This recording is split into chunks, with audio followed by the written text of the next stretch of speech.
On January 24th, many Northwestern students woke up to mock evictions placed on their doors, which contained information about the Israeli occupation in Palestine and the evictions that take place as a result of expanding settlements.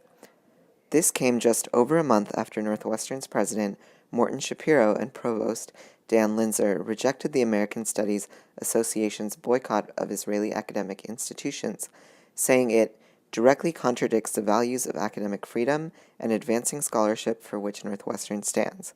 As part of the ongoing discussion that has arisen on campus, Northwestern's Students for Justice in Palestine organized for 3 professors who support the boycott to speak on their views in a panel discussion on Monday, February 3rd.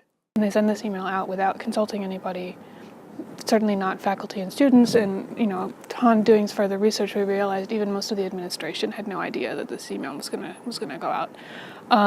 So what we wanted to do was sort of provide an outlet for people who don't agree with him to voice their opinion. The panelists included Dr. Bill Mullen, a Purdue University professor who was involved in the drafting of the ASA boycott resolution, Dr. Martha Biondi, an African American Studies and History professor at Northwestern, and Uri Haresh, a lecturer in Arabic at Northwestern. Throughout the discussion, panelists focused on the reasons for boycott and its misrepresentation as limiting academic freedom, and showed comparisons between Israeli occupation and South African apartheid, as well as Jim Crow laws in the United States. Hi there, Adib, a scholar in Gaza. Just this morning posted on his Facebook page, I've been invited to go to speak at the American Studies Association conference in Los Angeles. The Israeli government will not let me leave Gaza. I cannot attend the meeting. Where was the Northwestern president? Where have they been in expressing kind of outrage at this violation of academic freedom? During the international movement against apartheid South Africa, the African National Congress, the main organization fighting apartheid, endorsed boycotts, divestment, and sanctions because they saw these as effective and nonviolent tools to isolate the apartheid regime in the international community. Following the panel, the floor was opened for audience members to ask questions of the panelists. Most of these questions arose from students or faculty who were unsure of the effectiveness of the boycott or opposed it. The American Studies Association makes a big deal about distinguishing between individuals and institutions. It's a very nice idea. I can't conceive of its implementation. The ASA was very specific about what it meant by implementation. It meant, as an association, we will not form a formal partnership with Israeli universities or their representatives. That decision was also rendered to not impede the flow of individual scholars.